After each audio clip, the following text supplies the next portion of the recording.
My dad backed his fiancée's plan to evict me.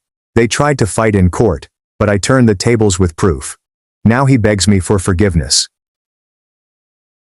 Dad moves in soon-to-be bride, and she gets pregnant and demands I leave the house because she needs my room. I tell her, lady, I own the house. Sup, Reddit. My dad's gold-digging fiancée moved in with her 2 devil spawn. After she announced her pregnancy, she tried to kick me out of my own house. Her smirk disappeared when I told her I owned the place. What followed was an absolute show. Here's what went down. So, this whole saga started about 9 years ago when my mom died from cancer. I, 21 male, was 12.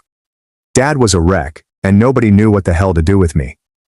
Luckily for everyone involved, my grandparents lived just outside the city on this decent chunk of land with a house that had seen better days, but still had good bones. After Mom passed, it just made sense for me to stay put with the grandparents. Dad would come home on weekends, holidays, whatever. The house itself is solid, 4 bedrooms, a couple of bathrooms, a big kitchen, sitting on about 3 acres of land that backs up to some woods. But here's where Dad started showing his true colors. Even as a kid, I noticed he had this thing about control. Everything had to be done his way, on his timeline, with his approval. He'd show up on weekends and immediately start rearranging things, telling Grandpa how to maintain the property properly, and making decisions about my life without asking anyone. My best friend Elio lived about 10 minutes down the road, so I wasn't completely isolated. Kid's been my ride or die since we were building forts in those backwoods. Here's where it gets interesting though. My mom was an only child. I'm an only child. When Grandma and Grandpa started declining a few years back, guess who's the only name on the will? That's right. Yours truly inherited the whole damn operation when Grandpa died. House, land, Grandpa's beat-to-hell pickup truck that somehow still runs, and a decent chunk of change they'd been sitting on. Dad used Mom's life insurance to renovate parts of the house over the years. But here's the thing. He acted like he was doing me some huge favor, like I should be grateful he was investing in the place. I found out about the inheritance when the lawyer called me after Grandpa's funeral. Dad was standing right there when I took that call. The look on his face when he realized I owned the house we were all living in. Not embarrassment or guilt, more like irritation, like I just complicated his life by existing. Elio was there that day, helping me sort through Grandpa's tools. When Dad walked away after that phone call, Elio just looked at me and said, "So you own the house now? Damn, Thanksgiving is going to be awkward." But we never discussed it. Dad just pretended it never happened and kept acting like he was the man of the house, making all the decisions, controlling everything from what we watched on TV to when I was allowed to have friends over. About 2 years after Mom died, Dad started dating again. Nothing serious at first, just random coffee dates and dinner meetups. Fast forward to about 6 months ago, and he drops this bomb. He's got a serious girlfriend, a 30-year-old preschool teacher named Samantha, who comes with 2 kids under 10 and enough emotional baggage to stock a therapy practice. Samantha's got this whole young professional mom aesthetic going on, drives a white SUV that's always spotless, wears those athleisure outfits, and has opinions about organic food that she'll share whether you ask or not. Her kids, Logan and Chloe, because of course their names sound like a country club membership roster, are these perfectly groomed little sociopaths. The first time Dad brought her to the house, she did this thing where she walked around taking mental notes like, this needs work and that needs replacing. I caught her opening cabinets and checking expiration dates on stuff in the pantry. Your grandmother had such interesting taste, she said, running her finger along the vintage wallpaper. It's so authentic, very lived in. The way she said lived in made it sound like a polite way of saying trashy, but Dad just ate it up. Samantha has such great design sense, he said, like she just complimented the Sistine Chapel. She's got so many ideas for improvements. Her kids were even worse than she was. Logan, who's maybe 8, spent the entire visit touching everything he wasn't supposed to touch while maintaining perfect eye contact. Chloe, the 6-year-old, accidentally knocked over Grandma's favorite plant, and then looked at me like it was my fault for putting it where she could reach it. When I mentioned the plant, Samantha just laughed. Oh, kids will be kids. They're just excited to be in such a big house. They're not used to having so much space to explore. Elio came by that evening and caught the tail end of their visit. After they left, he looked around the living room where Samantha had repositioned some of Grandma's throw pillows. Well, she seems fun, he said. Nothing says I'm definitely not planning to redecorate your entire life like rearranging furniture on the first visit. But Dad was smitten, started spending more money on dates, bought new clothes, got his teeth whitened, Classic midlife crisis stuff, except instead of buying a motorcycle, he'd found himself a ready-made family that came with built-in validation. Samantha played it perfectly, asking his opinion on everything, deferring to his wisdom, letting him feel like the big, strong provider. 3 months in, she's practically moved in. Her stuff starts showing up in Dad's bathroom. Her car is in the driveway more than it's at her apartment. Logan and Chloe have claimed the guest room like they're planning to stay forever. And the kids, Jesus Christ, the kids. They went from perfectly behaved little angels to absolute demons the second they got comfortable. Logan would accidentally break my stuff and then act confused when I got mad. Chloe would go through my room when I wasn't home and mess with my things, then deny everything when confronted. Whenever I complained, Samantha would give me this wounded look and suggest that maybe I wasn't used to having kids around. Dad naturally took her side every time, telling me they're just kids and to cut them some slack.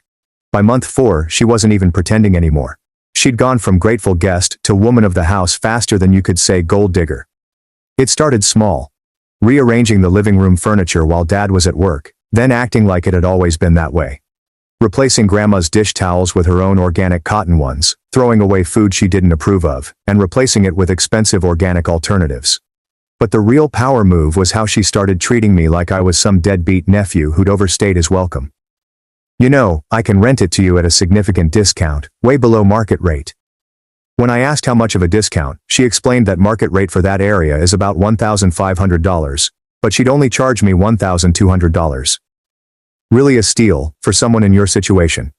And what happens to this place? Well, Samantha's got great ideas for making it more functional for a growing family. The baby will need a nursery, and the kids need proper rooms. Your room would be the perfect nursery space. My room. The room I've lived in since I was 12. But wait. There's more.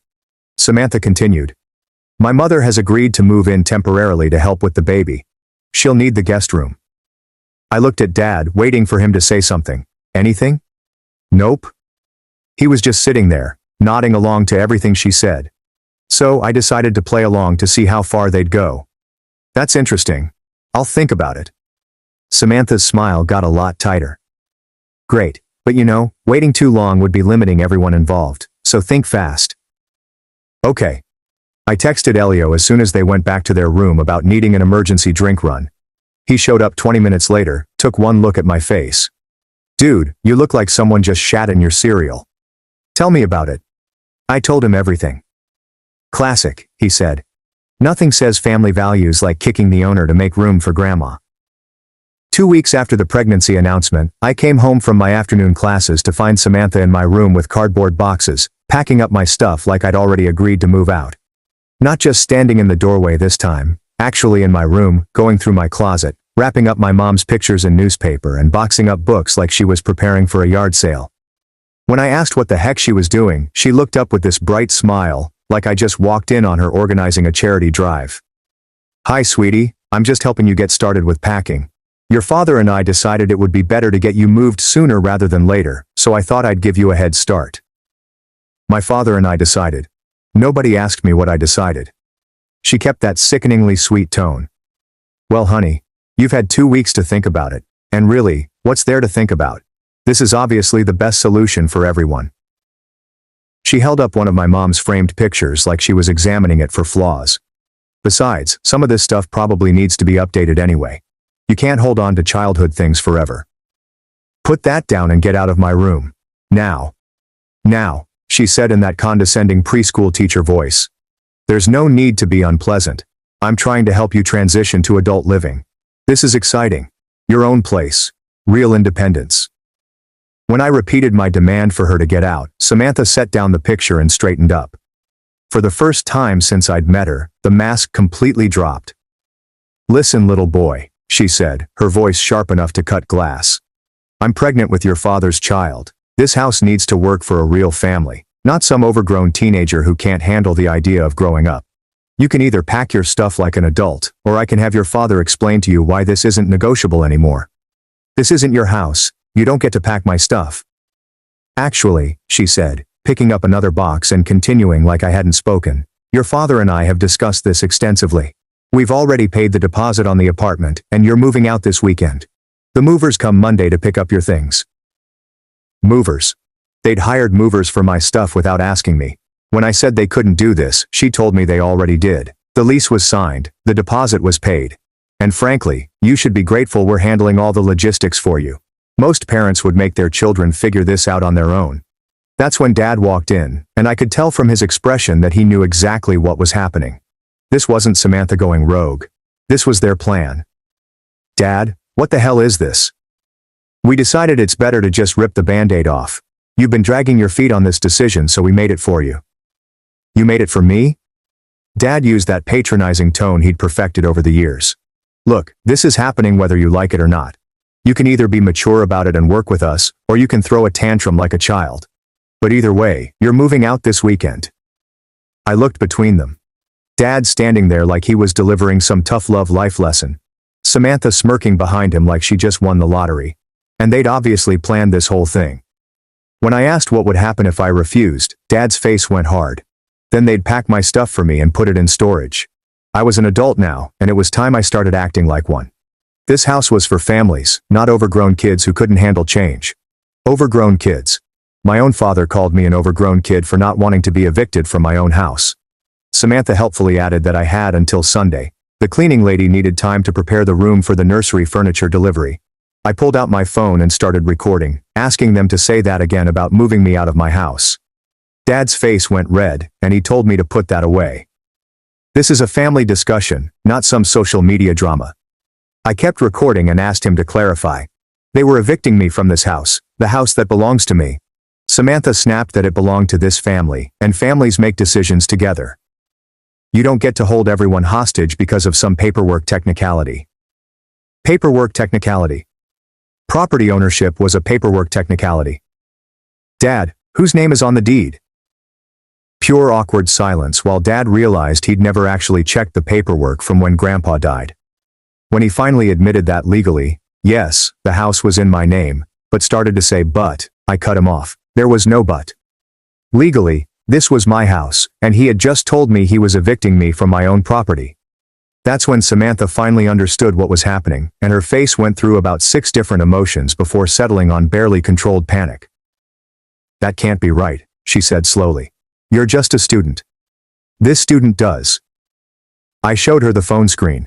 Inherited it from my grandparents when they died. House, land, everything, all mine. Samantha sat down hard on my bed, still holding one of my boxed up books. But your father, he pays for everything. Utilities. Upkeep. Yeah. On my property. Like a tenant. He renovated this place with my mom's life insurance money to improve my house. The color drained from her face as she realized her entire plan had just imploded.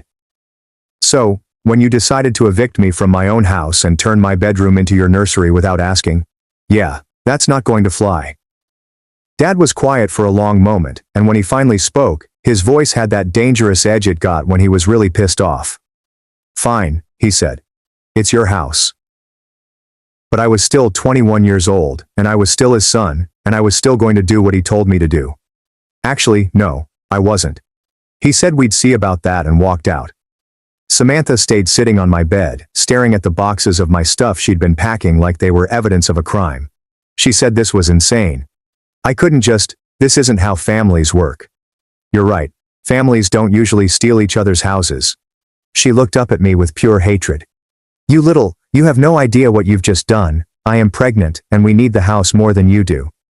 Maybe you should have asked nicely. This isn't over. Good luck with that. I texted Elio immediately about deploying the nuclear option. They tried to pack my stuff without permission. His response came back in seconds, asking how they took the property ownership revelation. About as well as you'd expect, I told him. Dad's having an alpha male meltdown, and Samantha looks like she just watched her master plan burn to the ground. After the attempted forced eviction, I spent the weekend doing research, not homework. The kind of research that would help me figure out exactly how to make these people's lives as miserable as they tried to make mine. Elio came over Saturday morning with coffee and his laptop for what he called war council time.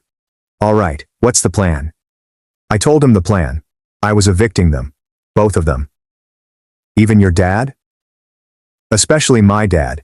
He made his choice when he tried to force me out of my own house. Elio grinned. Ruthless. I like it. What do you need? We spent the morning researching tenant rights, eviction procedures, and property law. Turns out when you let people establish residency in your house, which Dad and Samantha had definitely done, getting them out requires proper legal channels. But when you own the property and they're not on any lease, you've got most of the power. Elio found the relevant laws. In this state, you need to give 30 days written notice for month-to-month tenants, but if they're not paying rent and there's no lease agreement, it's considered tenancy at will, and you can terminate it with notice. 30 days notice. But here was the fun part. If they refused to leave after notice, I could file for eviction and have them legally removed. When I asked about damages, like if they'd been living there rent-free, Elio found the beautiful part. I could sue for fair market rent for the entire time they'd been there without a lease, plus any damages to the property. I calculated quickly. Dad had been living there rent-free for 9 years. Samantha and her kids for about 6 months. At market rates for a 4-bedroom house in our area, we were talking about serious money. Dad would owe me about $200,000 in back rent. Samantha would owe about $15,000 just for the time she'd been there. Elio whistled. That's some expensive house playing. Monday morning, I went to the courthouse and filed the paperwork. Tuesday, I went to a lawyer to make sure I was doing everything by the book. Wednesday, I had the eviction notices printed up on official letterhead. Thursday evening, I waited for them both to be home, then called a family meeting in the living room. We need to talk, I said, setting the folder of legal documents on the coffee table. Dad was still in his post-superiority mode. If this is about your attitude problem, I don't want to hear it.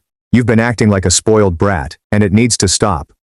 Actually, this is about your housing situation. Samantha was sitting next to him, one hand on her belly like she was protecting the baby from my bad vibes. What about our housing situation? I opened the folder and pulled out the eviction notices. You're both being evicted.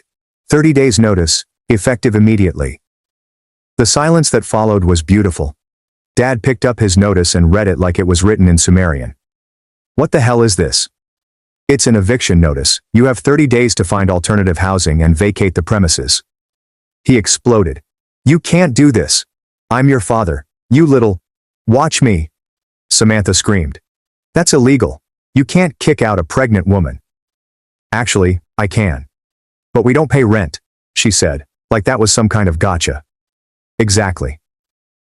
They were tenants at will, which meant they had even fewer rights than people with leases. Dad stood up and I could see that vein in his forehead that meant he was about to lose it completely. He called this the most ungrateful, disrespectful thing I'd ever done after everything he'd sacrificed for me. He went off about how he raised me, put money into this place, and had been taking care of everything. And now you can take care of your own housing, like every other adult on the planet. Samantha was reading through the notice again, and I could see the exact moment she found the part about back rent. She asked what this was about. Owed compensation for unlawful occupancy. That was the lawsuit I was filing for the rent they should have been paying this whole time. Fair market value for a 4-bedroom house, calculated monthly for the duration of their unauthorized residency. When Dad asked how much, I told him. For you about $200,000. For Samantha and her kids, $15,000 and counting. The color drained from both their faces. Samantha whispered, "You can't be serious." Dead serious. But I wasn't completely heartless. They could avoid the lawsuit by vacating within 30 days and signing an agreement not to pursue any claims against the property. Dad sat back down hard and asked, "About $200,000? That's what it costs to live in a house like this for 9 years. Who knew?" Samantha's voice got shrill, saying this was insane. They were going to be homeless, she was pregnant. Not my problem. You should have thought about that before you tried to steal my house. Dad was quiet for a long time, staring at the eviction notice like it might change if he looked at it hard enough. When he finally asked where they were supposed to go, I suggested anywhere but here. Samantha had that apartment, right? The one she was so eager to rent to me. That's a 1-bedroom, she said. We can't fit 3 adults and 2 kids in a 1-bedroom apartment. 3 adults? I asked her. My father and her mother, she explained. I laughed. Oh, she thought her mother was still invited to this party. That's adorable. Dad said he couldn't do this. He didn't have anywhere to go. All his money was tied up in this place. His money was tied up in my place. And now he knew how it felt to be told he had to leave. Samantha started crying. The angry, frustrated sobs of someone whose manipulation tactics weren't working anymore. She went on about how unfair this was, how they were building a life together and were going to be a family. But the baby, she wailed. The baby she got pregnant with to lock down my dad. That baby. Her crying stopped instantly, and the look she gave me was pure hatred. You don't know what you're talking about. Really? Let me guess. Birth control failure. Happy accident. Surprise pregnancy that just happened to occur right when you needed to cement your position in the house. Silence. Ian showed up the next morning with donuts and a shit-eating grin, asking how they took their eviction notices. Like you'd expect, I told him. Lots of crying, threats and disbelief that actions have consequences. Your dad too? He asked. My dad's having an existential crisis about owing me $200,000 in back rent. Beautiful, he said. Justice is a dish best served with legal paperwork. The next month was magnificent to watch. Dad tried everything. Lawyer consultations he couldn't afford to fight, emotional manipulation about being my father and this being our family home, and even attempted bribes about signing the house over to me officially and calling it even. Newsflash, I already owned the house. Signing it over to me would be like giving me my own birthday present. Samantha went full scorched earth, called my university to complain about my unstable home environment, called the police to report a domestic disturbance when I asked her to move her car. Even tried to call CPS on herself, claiming I was creating an unsafe environment for children, which backfired when they pointed out that maybe she shouldn't have her kids living somewhere she felt unsafe. Finding housing for an unemployed pregnant woman, her 2 kids, a 52-year-old man with mediocre credit, and potentially a grandmother, all on Dad's construction salary, turned out to be harder than they thought. Week 4, Dad suggested, maybe they could work out some kind of arrangement. He could pay me rent to stay. Market rate, they could make it official. I said no. He started to argue, but I cut him off. Nope. You had the chance to treat me with respect and have a conversation like an adult. Instead you tried to force me out of my own house. Actions have consequences. But I'm your father, he said. Yeah. And you're also the guy who tried to evict me from my own property to make room for your girlfriend's mother. Father of the Year material right there. That's when the real fireworks started. Samantha filed a complaint claiming I was evicting her because of her pregnancy status. The hearing was beautiful. Samantha had to explain that she was Dad's girlfriend, had been living there 6 months, had no lease, and paid 0 rent. Then I got to tell the judge how they'd tried to force me out of my own house and convert my bedroom into a nursery without my permission. The judge basically told her, you can't claim pregnancy discrimination when you're being evicted for trying to illegally evict the actual property owner. Case dismissed. But the real bomb came during week 5, and you're not going to believe what happened. I was at Elio's place when Dad called, and his voice sounded weird, shaky. We need to talk, he said. About what? You've got 3 days left to move out. About the baby. Something in his tone made me pay attention. What about it? Can you come home? I need to show you something. I found Dad sitting at the kitchen table with a stack of papers in front of him. He looked like he'd aged 10 years in the past month.